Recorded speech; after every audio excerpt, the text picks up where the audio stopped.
Welcome, and thank you for joining us today to remember and celebrate Mina Neidrauer. We will have a number of speakers, a toast to Mina, and then there will be time for anyone who wants to share their thoughts. Please do be sure to at least write your name in the chat box, our virtual guest book, and feel free to write any additional messages there. Your microphone will remain muted until the responsive reading just before the toast. We'll start by hearing from Mina's favorite granddaughter, Davina Fitzgerald, who will read a piece that Mina requested. Afterglow. I'd like the memory of me to be a happy one. I'd like to leave an afterglow of smiles when life is done. I'd like to leave an echo whispering softly down the ways of happy times and laughing times and bright and sunny days. I'd like the tears of those who grieve to dry before the sun of happy memories that I leave when life is done. Thank you. Mina's sister Ruth next. What happened to one? I don't know, I left it up there. You're up, Ruth, hi.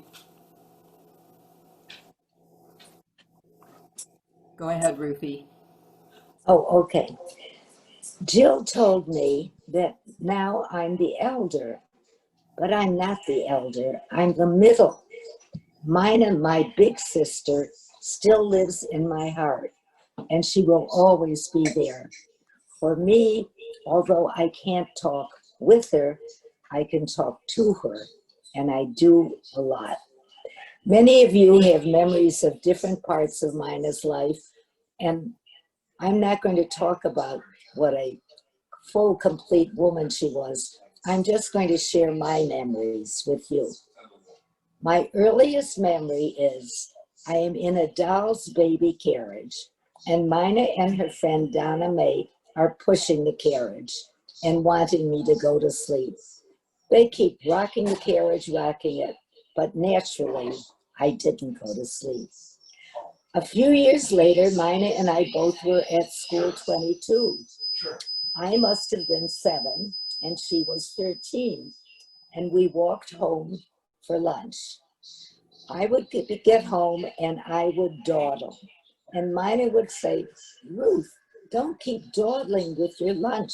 I want to go back and be with my friends. But you know what happened? I dawdled even more because I wanted Mina to be with me and not her friends. When I was 11, she told me the facts of life. She drew a picture of ovaries and explained menstruation to me. I said, oh no, that isn't going to happen to me. And she was very comforting. She assured me it would, that it happened to all girls, and it would mean I was grown up. We shared a lot of secrets. Mina eloped with Dick, and one night she and I were driving in the back seat of a car, and she took my hand and put it in her gloved left hand and let me feel her wedding ring. I thought it was so romantic, but I never told anybody. Once, when I was visiting Mina, when Dick was in the Navy, I walked into Mina's room, but I couldn't find her. She was in the closet, hugging Dick's bathrobe because she missed him so much. Mina and Dick suffered a cruel tragedy when Debbie died, but it brought them closer together, which does not always happen in families. And Mina reached out to others to help them and to help herself. She started groups for parents of murdered children and would reach out to people whenever she heard of their tragedy. She told me once she was grateful that the things she heard, her experiences, were not as bad. Mina was very strong and healthy in her mind and her body. When Mina was 70, she decided that Ethel, she, and I should go away every 5 years for her birthday. So for her 70th birthday, we went to Yosemite National Park. Mina drove us there, and I remember that curvy mountainside drive, but she did a great job. We went hiking, we ate at the Awani, and saw the most magnificent moonlit night. I will never forget it. It was magical. On her 75th birthday, we stayed at Lake Tahoe, and we swam and canoed and exercised. At night, we crossed the border to Nevada to go to a casino and gamble. I think we each had a $10 limit. 5 years later, her 80th, we went to Chautauqua, another special place filled with history, which I had never heard of. At 85, Mina chose a San Francisco hotel and theater. In the ladies' room after dinner, we met a woman and told her our three sisters story. You know, we all talk to strangers. She had a talk show, and this woman was going to put us on it. She even took our names and our numbers, but alas, it didn't happen. But it was fun thinking about it. On her 90th birthday, we stayed at a seaside hotel near Portland. When we arrived at the hotel, there were balloons in our room, and the hotel sent up champagne, flowers, and a fruit basket. Boy, did we have a good time. Mina had made a lunch reservation for the next day on a boat, and somehow she ended up sitting in the captain's high chair and steering the boat. I don't remember how she got there, but she sure did. Ethel and I stayed in an apartment for her 95th birthday, and Mina slept over. The next day, the family came over, all three generations, and we celebrated. In between these visits, whenever I could and wherever Mina lived, I visited her, but never enough.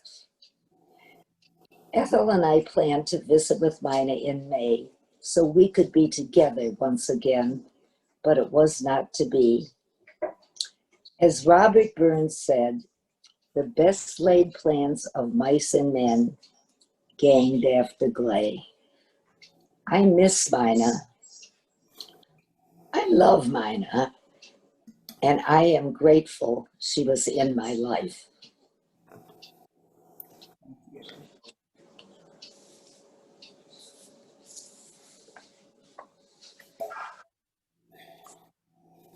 I read somewhere recently that probably whatever we think about someone, it can only be a little of what they are.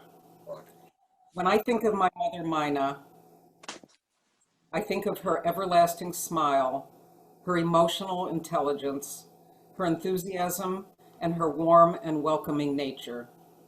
I am so fortunate to have known her for so long and so well.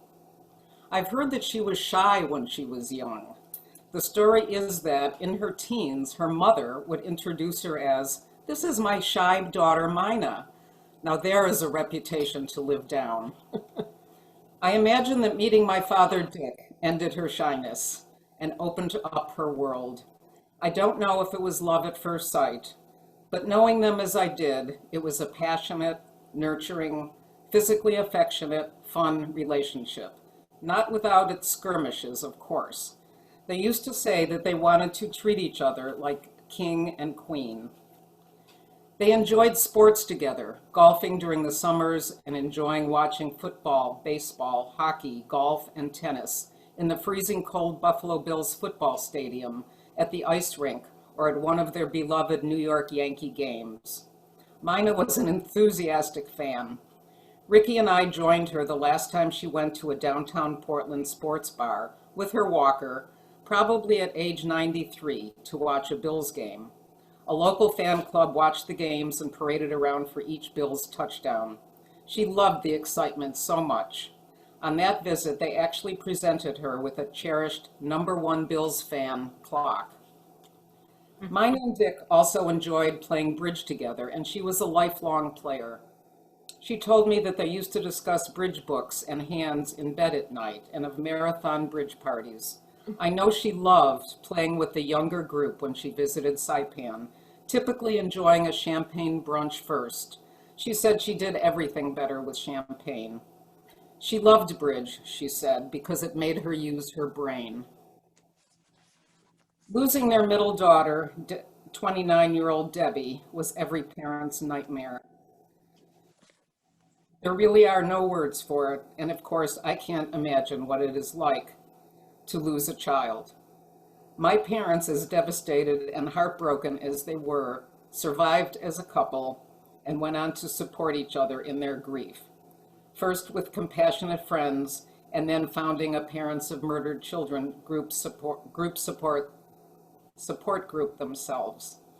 And yet, even after that loss, my mother maintained a positive outlook on life and was a friend to many. Sadly, in 2005, she lost her life partner, my father, Dick. She started on a new phase of her life, playing bridge as many times a week as she could, becoming a member of the Courtyard Rockettes, a seated tap dancing group that she loved, continuing her enthusiasm for sports, even starting to love basketball and her new adopted team, the Blazers, and traveling a third of the way around the world to spend the winter months in Saipan. What an amazing thing it was for me, at the age of 59, to have my mother come live with me for months at a time. Many of my friends told me that they wouldn't be able to spend 2 weeks with their mother, let alone 3 to 4 months. She made many friends in Saipan, and our time together was very special, getting to know each other better as adults. What great fun it was to be in the pool and swim a mile while my 90-plus-year-old mother walked a mile around the pool. And I also have to admit, really, 4 months was too long a time to share my one-bedroom home with anyone. Mina made friends easily and wherever she went. One of my favorite stories about her was about a friendship that started with a message on her answering machine that turned out to be a wrong number. She returned home from Saipan one year to a message to Mom from Debbie and something about a birthday. The date of the message was very close to my sister Debbie's birthday, and this was years after our Debbie had died. Mina, being Mina, called the number back. I imagine they chatted for a while, and then they made a date to meet.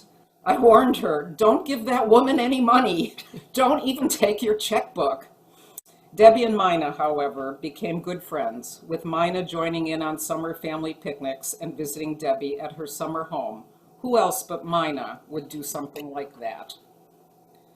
Mina and I were fortunate that we traveled well together, visiting Guam, Bali, Pohnpei in the Federated States of Micronesia, and Japan. She was an enthusiastic traveler, learning to use chopsticks by practicing with her pills, trying new food, willing to hike up to a waterfall and around archaeological sites in Pohnpei. This was in her late 80s and early 90s.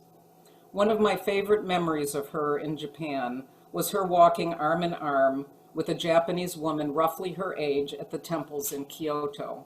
Neither spoke each other's language, and both had lived through World War II, and they were communicating and warm with each other. I miss having my mother Mina as a part of my life, but she will always be with me. Just as our mother carried us, we carry our mother within our heart.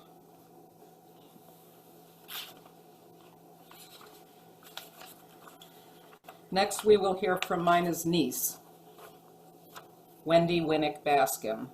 And is Wendy right there with you? I'm here. Okay, great. Sorry. Yeah. Okay. So my earliest memories of Mina are from when we would visit Buffalo for Christmas vacation, and I would sleep over at the Neidrauer house on Wallace Street in Buffalo.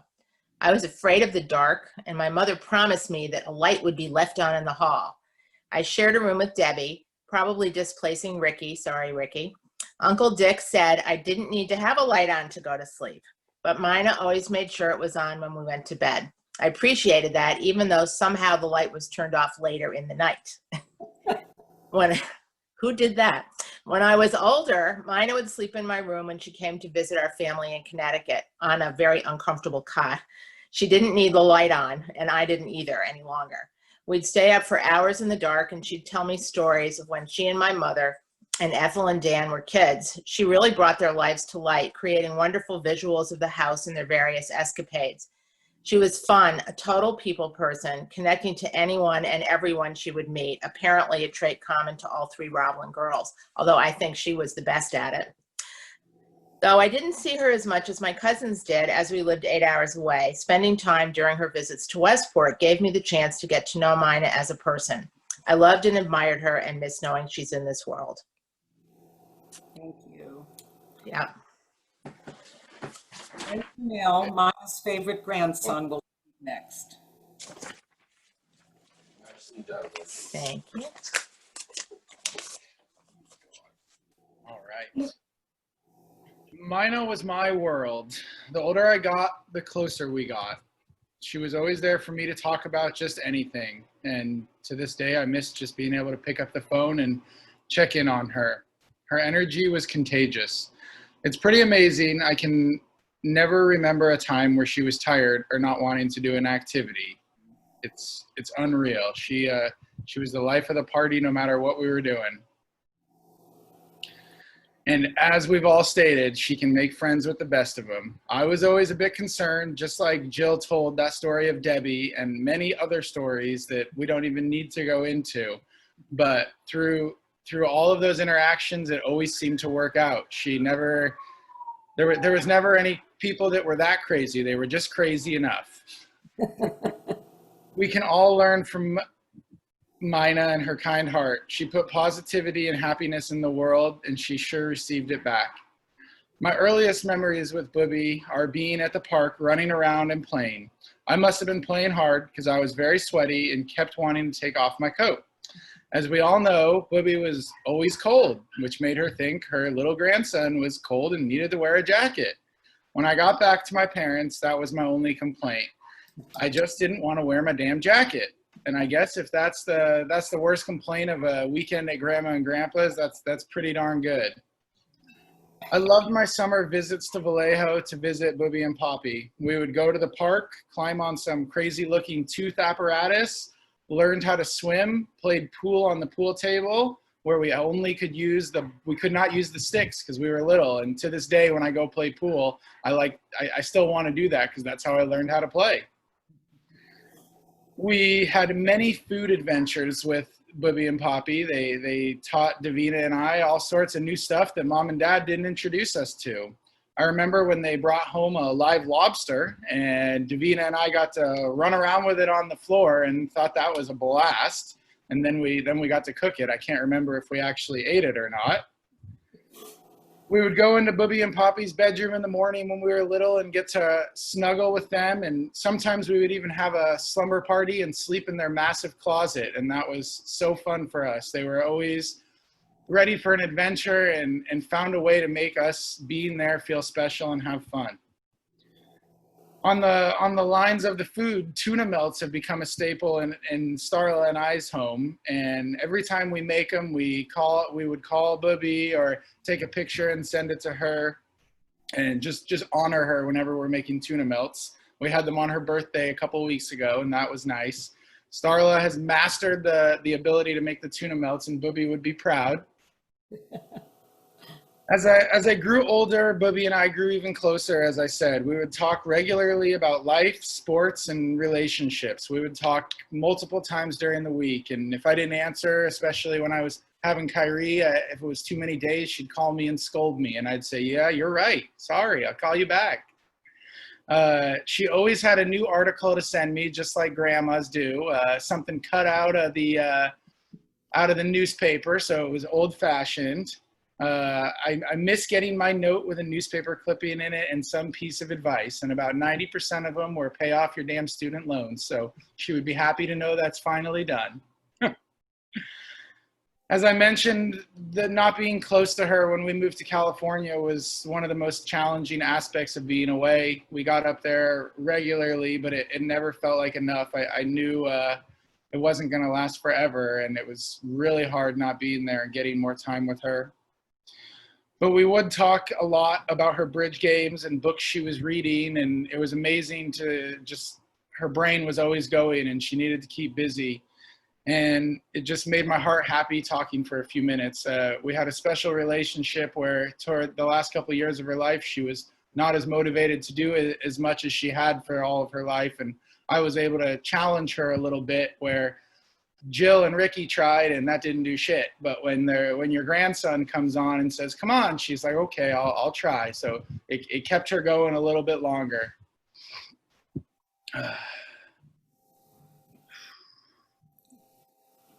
It made me feel so happy that she was able to meet Kyrie. A few years ago, she was struggling health-wise, and it was a big concern, and just wanted her to get to meet her great-grandson. And they were able to share many visits together, with Bubby reading to him and playing with him and getting smiles.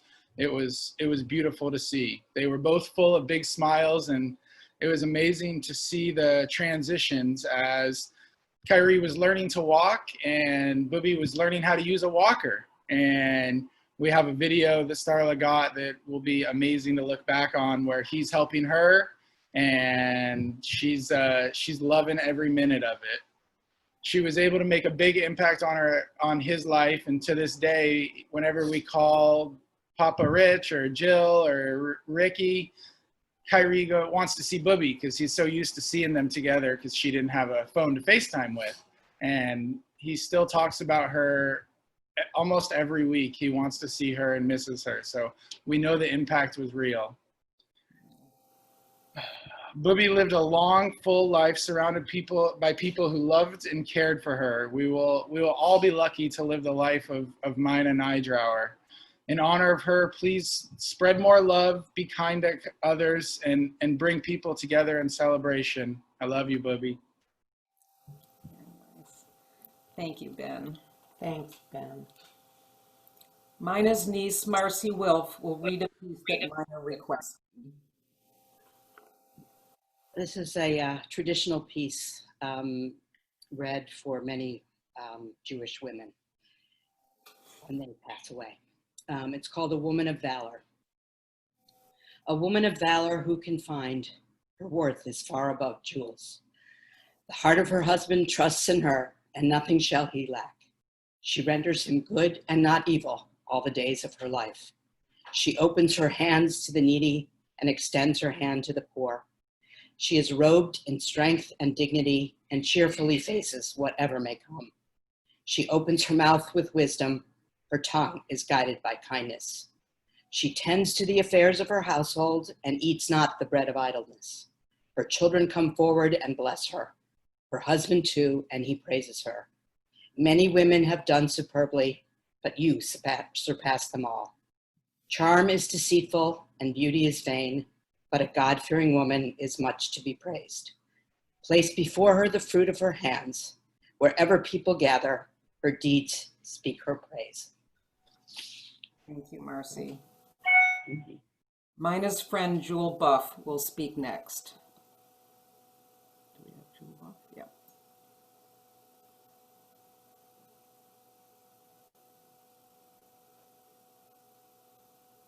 Run along?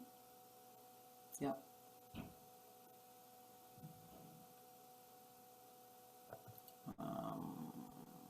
Where did Run go? Oh, maybe she's not.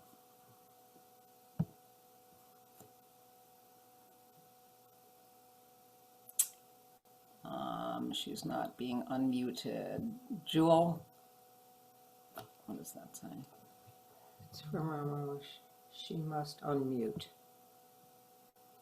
Ask Jewel. Okay, Jewel, we're requesting that you unmute yourself. There should be a little thing on your screen.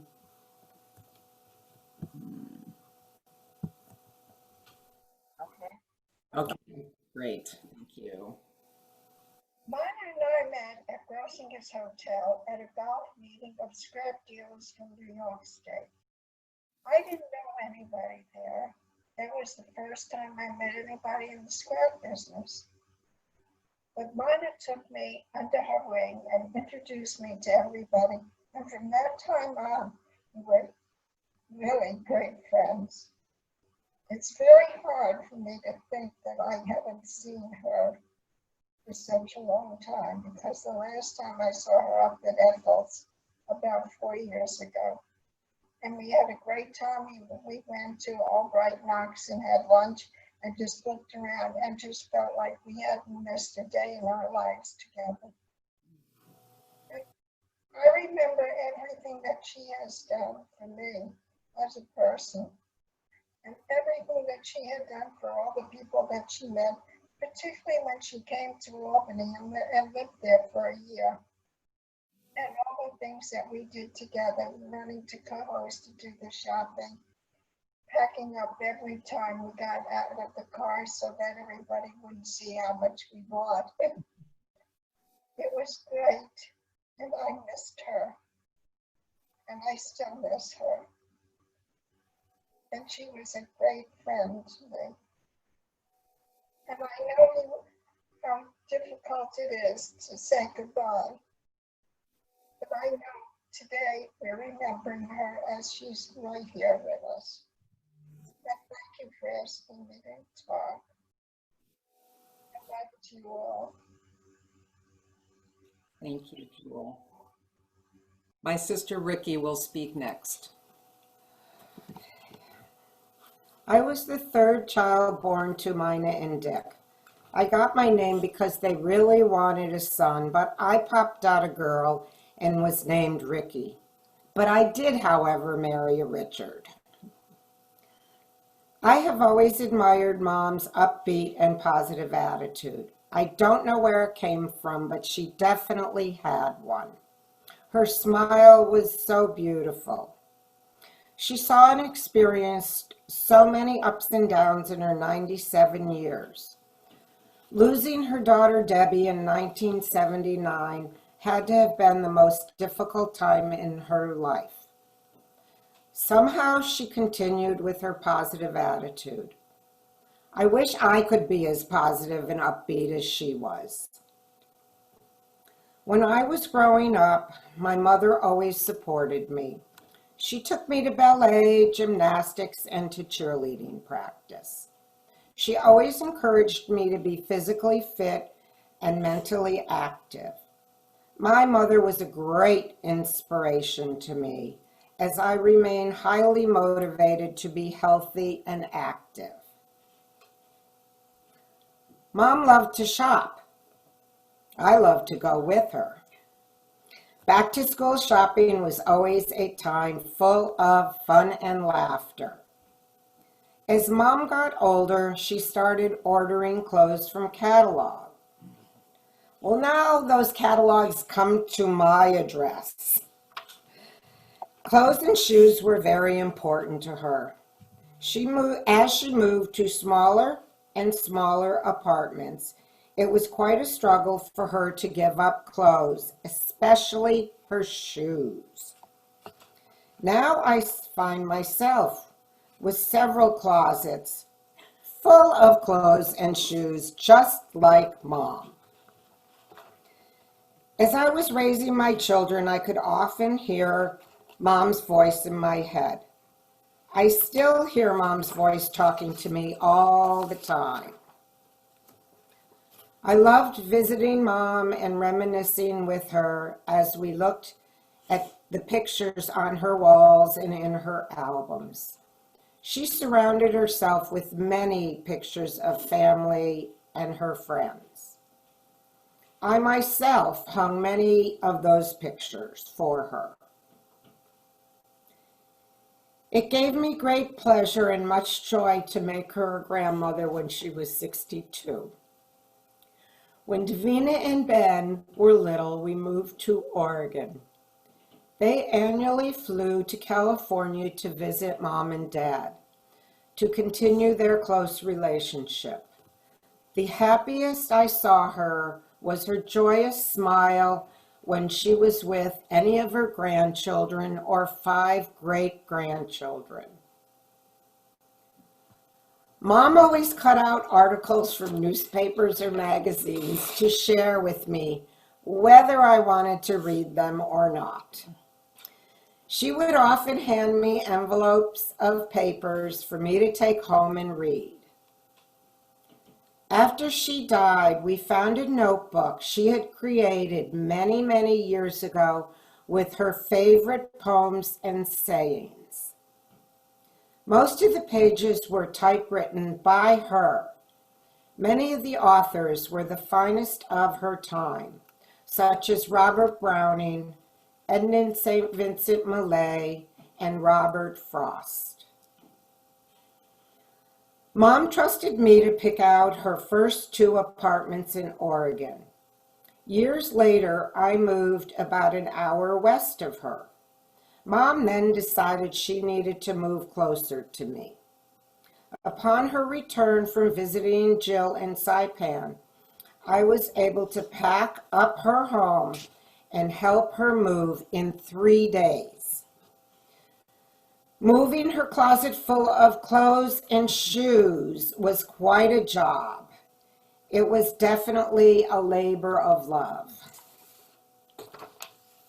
I think of Mom every day, and it is difficult for me to realize she is no longer on this earth with us. I miss talking to her daily. Her spirit is always with me. I love you, Mom. Thanks, Ricky. Next, we will hear from Annalie Arcega, my goddaughter and Mina's Saipan granddaughter. Hello, everyone. My name is Annalie. So first, I would like to acknowledge those who spoke before me. I knew grandmother, or Grandma Mina, when I was younger, and to hear the stories of her when she was younger, I didn't know she was such a great and strong person. And I really appreciate that you guys all came here to talk about her. So I think I met Mina back when I was 7 years old, and I was told, Annalie, we're going to meet Jill's grandmother today, or grandmother, sorry, Jill's mother today. I'm just like, oh, that's cool. And so when we first met Mina, the first thing I noticed about her was how beautiful her eyes were. She had the most prettiest green eyes. And when we first talked, she told me, hi, you can call me Grandma. And at the time, being a kid, I didn't know her name was Mina. So for the past years, I've been only calling her Grandma. And when I found out her name was Mina, I just had this huge shock. I'm like, what do you mean her name is Mina? It's Grandma. And I'm just really thankful I got to know her because I didn't know my grandparents, and I guess like the planets and the stars aligned at the perfect time to where I was given like a grandmother, and I'm really thankful for her. And there are times where I'd go to sleep over at Jill's house because our families were really close. And what I remember about her is that she really, really loves chocolate and chocolate ice cream. And a matter of fact, her favorite flavor was Death by Chocolate, which is also my favorite flavor of ice cream. And for Mina, she was always so kind to me, and she'd always love to play board games with me too growing up. And I remember that she'd always tell me she'd love playing bridge with her friends in the weekend at the old coffee care here in Saipan. And this is for Benjamin. It's really funny when you mention a thing about tuna melts. I remember this one lunch that I had with at Jill's house. She's like, okay, Annalie, we're gonna make tuna melts. I'm like, what are tuna melts? And she explained to me it's like a muffin with tuna and mayonnaise and cheese. I'm just like, oh, okay. And the first bite I took of it, I was obsessed. I love tuna melts. I make it for myself during the weekends too, as I remember her. Mina really did have a huge impact on me and all the other people here who are also from Saipan and everyone else here. And I remember Mina would come during one of the 3 seasons we have here in Saipan. The seasons, she'd come during the raining season with flame tree flowers, because that's when our flame tree trees would bloom like the prettiest red flowers ever. And I'd also like to mention that Grandma Mina's favorite color was yellow. And I believe that her favorite color is a reflection of her actual self because she's so radiant, so beautiful.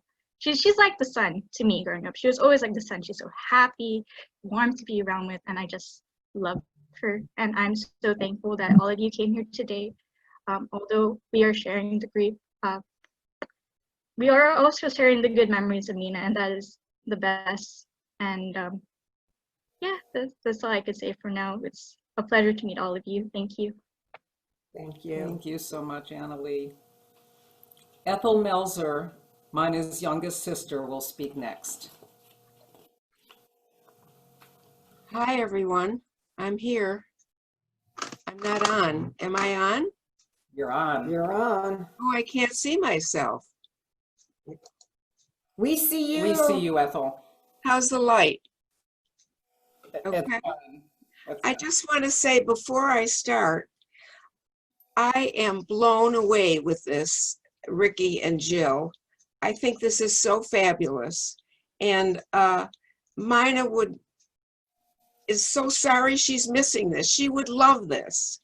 I want everybody to notice the beautiful vase between Ricky and Jill with the yellow flowers that Mina loved and the sterling silver. That vase has a story, which maybe you'll hear someday. But Ricky polished it and it looks beautiful. Also, I think you might notice we're all wearing our Three Sisters pins. Jill and Ricky and Ruth and I all have our Three Sisters pins on. This is all before I'm really starting my written remarks. So I want to thank everybody for being here today. And this is what I've written. Last Sunday, the Buffalo Bills played football. And like every other season when the Bills played, when halftime came, I always called my big sister Mina to give her a report. But not this time. This past Monday, when I looked through the sports section of the Buffalo News, I had my scissors in hand, so like always, I could cut out the Bills articles to send to Mina. But not this time. When our new great-granddaughter, Andy Rose, was born this past August, I reached for the telephone to call Mina with the good news. No, not this time. While my mind knows that my big sister Mina has died, I guess something within me has not yet come to terms with that. It is still as if she's living out of town, far away, and all I need to do is call her to talk, to hear her voice, and to hear the smile in her voice when I called. Mina has always been there. As the baby in the family, I was lucky enough to have two sisters. The elder, my big sister Mina, was 10 years older and was always there for me. When I was a little girl, like Ruthie said, I remember Mina and her girlfriends playing with me as if I were a doll and they were my parents. When I got older, I used to watch Mina and her boyfriend, Sandy, going on dates. And after she was married, I'm sort of embarrassed to say, I used to listen in through the door as Mina and Dick were making love. In fact, I learned all about the birds and the bees, just like my sister, and all the facts of life from my big sister, Mina. I was 13 and at Camp Winona in Maine in August of 1945, when Mina and Dick picked me up and drove me back to Buffalo.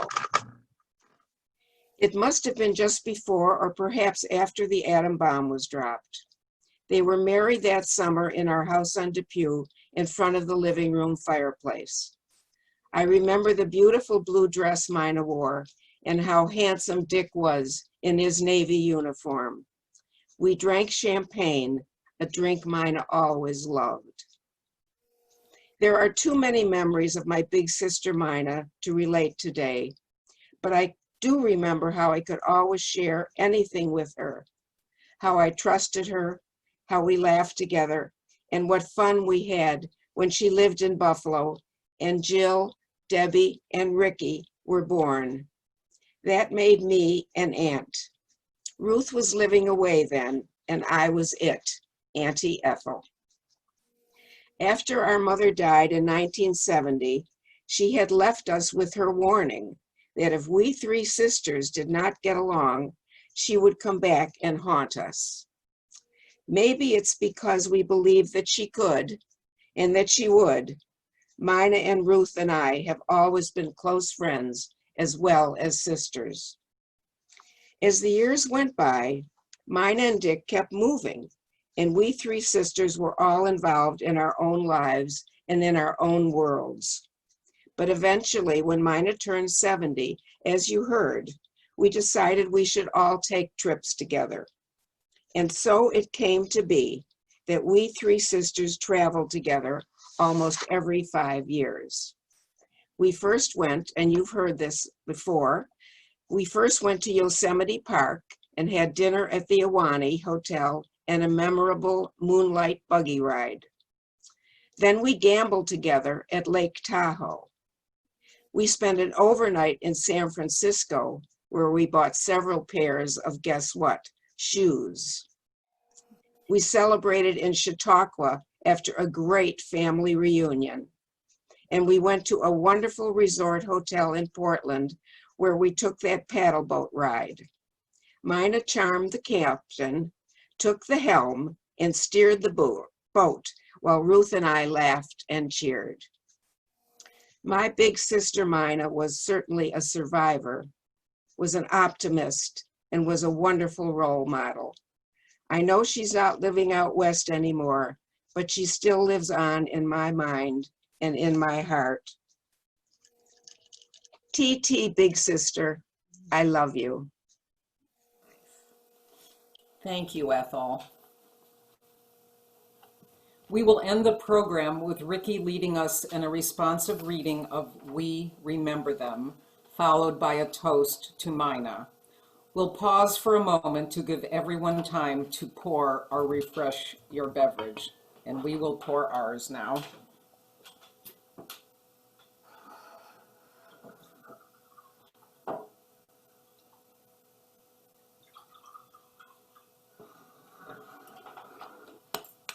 Thank you. Is everybody unmuted? No. Your microphones will be unmuted now. Now I'm muting you. So now they can hear you. Hello, everybody. Hi. Bring somebody. Please join in. Hey, hello, each other. Please join in after. Can I say hello? Yeah. Okay, too early to. Hello. Hi, Dorothea. At the rising. Everybody's toasting it. With the phrase, we remember them. Go ahead, Ricky. At the rise. And we drink to Mina. And at it going down. We remember them. At the blowing of the wind and in the chill of winter. We remember them.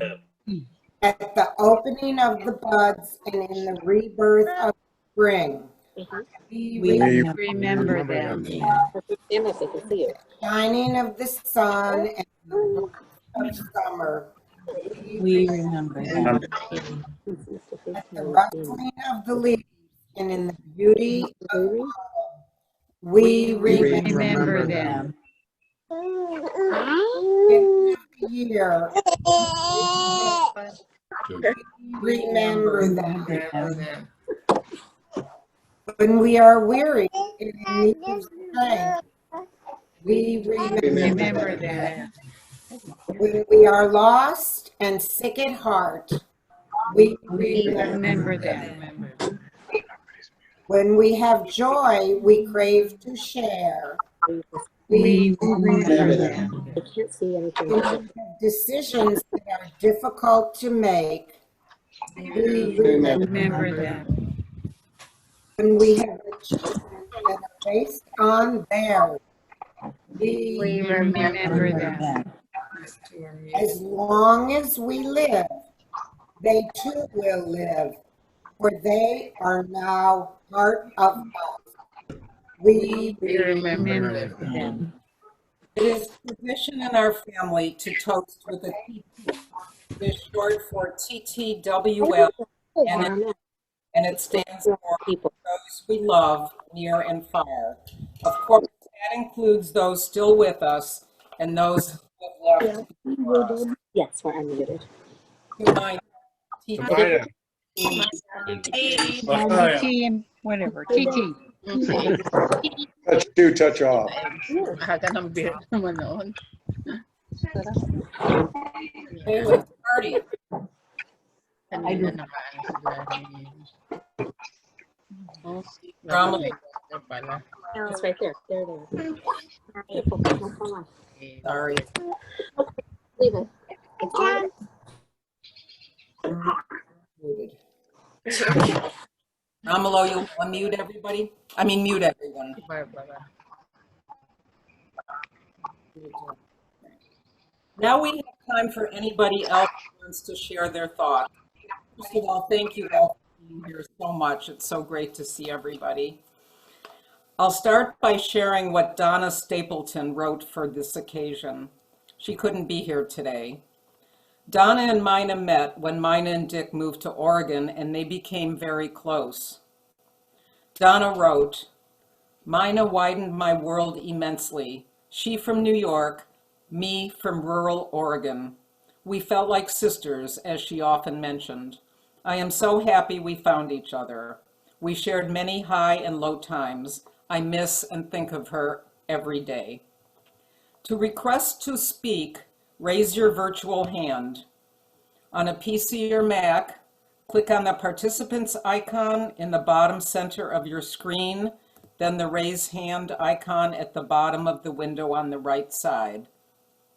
On an iPad, click on the More, 3 little dots in the upper right-hand corner, and choose Raise Hand. My technical co-host will unmute you when I call on you, and then he will lower your hand. I think Diane's been waiting for a very long time. Please, Romulo, please unmute Diane. Am I unmuted now? Go ahead, Diane. Yes. This has been so beautiful, and I want to say, Ricky and Jill, you both look so beautiful today. You really do. Thank you. So, I just wanted to say a few words about Aunt Mina. I didn't know her that well. I didn't realize till I went to California what a fun and upbeat woman she was. She was so great to be around. She was just wonderful. And you spoke about when Debbie died. I got married about a month after that. And one day I said to Aunt Mina, how did you guys get through that? How did you get through that? And she said, because we were happy for you. That's who Aunt Mina was. Now, they used to come to Toronto, Dick and Mina, and the first place that they would want to go is Lovecraft. Now, do I have to tell you what that is? What she wanted to do. And they were a wonderful pair. Dick and Mina, they were a true match and very passionate. And I understood from a little bird told me that the favorite song they had together was I Love How You Love Me. So I'm just going to play very briefly their song. They're together now. Richard and Kim.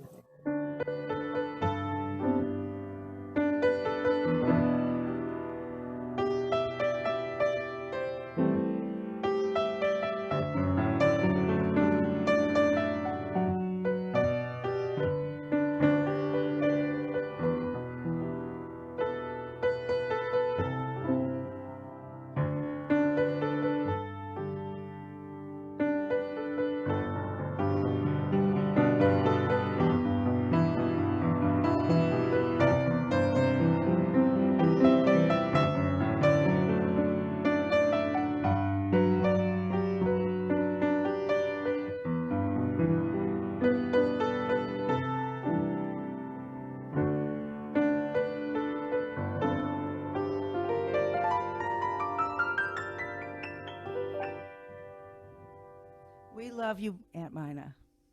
Thank you, Thank you, Diane. I don't know who MAO is, but let's unmute that person and. You.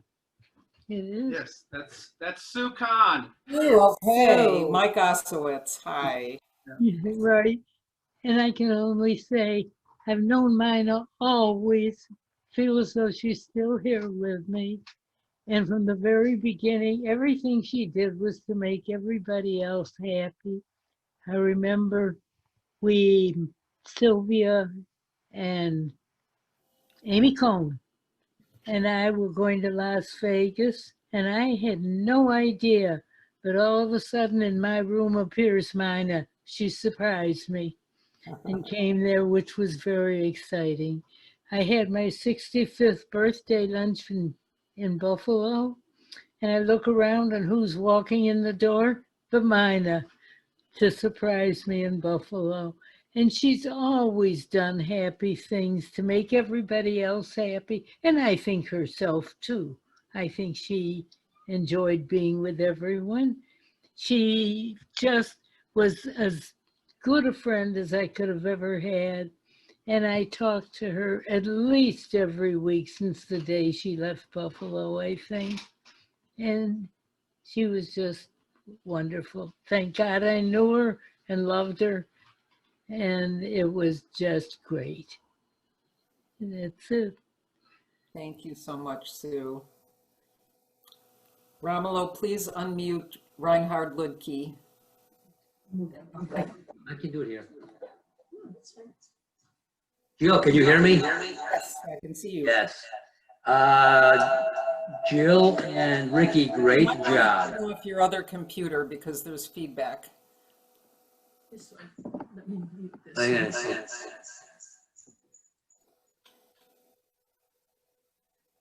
That work better? Yes, thanks. Can you hear me? Yes. Yes. Okay, hang on. Technical difficulties. And you're an engineer. Oh, wait, you went away. We lost you. I'm sorry. Romulo, can you find? All right, again. There you go. Okay. You're on. Ricky and Jill, well done. Thank you. Why is he Why- muted? You're muted you again. Keep muting. Reinhardt, you're muted. Okay. I know what it is. We missed all that. You were That muted. work now? Yes. Yes? Yes. Okay. Like I said, well done for Ricky and Jill and Ben and Ruthie and Ethel. You made it really nice. The main thing I wanted to say was that, Mina made me a member of her family in 1970. Mina and Dick did. And, I got married to Debbie. We lost Debbie in 1979, but in spite of that, I remained good friends with Mina through the end of her life. And she and I, I loved Mina. She was a wonderful, wonderful person. And I consider her family still part of my family.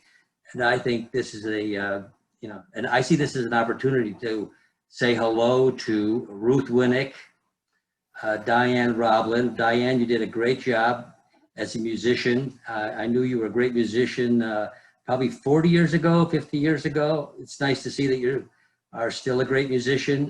Marcy Wilf, hello to you. Ethel and Richard Melzer, hello to you again, and thank you for entertaining me in your home a couple of years ago. And Kay, Richard or Dickie or Dick Belzer, I could never keep them straight. Who's Richard? Who's Dickie? Who's Dickie? Anyway, you're here. Thank you. Dan Roblin, it's nice seeing you again. I saw you a couple of years ago. Wendy Winnick, it's really nice to see you. And David Winnick, it's nice to see you. And I see Robert Marson is here. So my family is here. So nice to see everybody. Thanks. Thanks, Jill. And I value and appreciate Jill and Ricky's friendships, and we will stay friends forever. Thank you, Reinhardt. Thank you. Bye. Bye. Romulo, please unmute Richard Janelle. Richard, go ahead. Hi, can you hear me? Yes. Yeah. It's a pleasure to be here, and I too appreciate Ricky and Jill. This is just a beautiful memory of Mina. I met Mina and Dick over 45 years ago when Ricky and I got to Buffalo at the golf course, a place I had never been before, at their country club, where Dick had just got a hole in one. It was amazing, amazing time to meet. They were in really, really good spirits, and they were very, very welcoming to me. And looking at the list of people, there are actually probably about 15 to 16 people who are visiting with us today who were at Ricky and I's wedding, which is pretty amazing to think of that. Mina, I mean, the story of Mina that everybody has mentioned time and time again is amazing, amazing level of enthusiasm and joy and welcoming to people. She had a lot to say, but she was also actually a good listener, which I really needed. So, because she was a really good listener to me. And I'll just tell one brief story. We went to the beach for her 90th birthday. I remember her walking around in high boots, and it was kind of rainy and misty, and she was asking me to hold her. I said, Mina, you need to hold me. I mean, her level of energy and her physicalness at 90 was just absolutely incredible. And then the sun came out, and it bothered me. She said, don't you have sunglasses? I said, no, I don't wear sunglasses. I don't like sunglasses. And she says, why don't you try on mine? I said, what are they? She says, those are transitions. And she unblocked me. And I put on her transitions, and I just love them. So for the last 8 years, I now wear transitions and don't feel a block. And I see the world a lot differently, thanks to Mina. I miss her very much. We had our relationship was interesting. We went through a lot together, and we learned to both appreciate each other very much. Thank you, ladies. What a magnificent celebration of a life very well lived. Thank you, Richard. Thank you, Rich. So Ethel, there's been a request to tell the brief story of the vase. You think you can do that? Oh, yes. Okay, go ahead.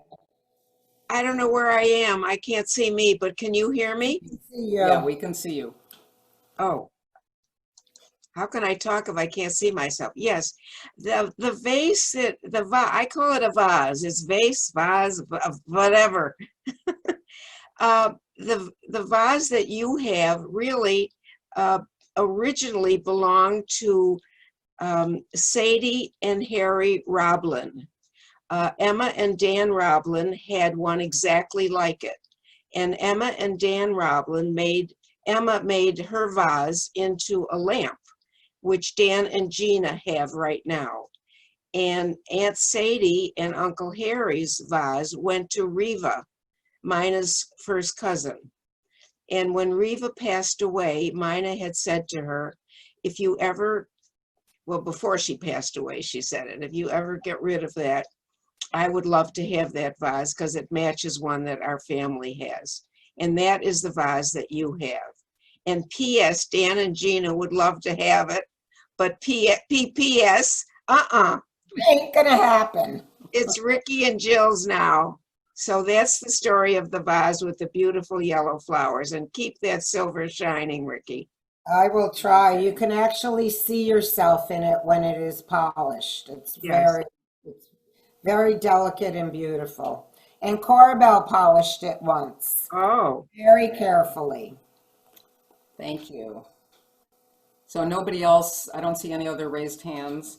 So thank you all so much for joining us to honor Mina. She would have loved to have been at her party and TT'd with us. We're sending a virtual hug to you all, and we'll end with another viewing of the slideshow.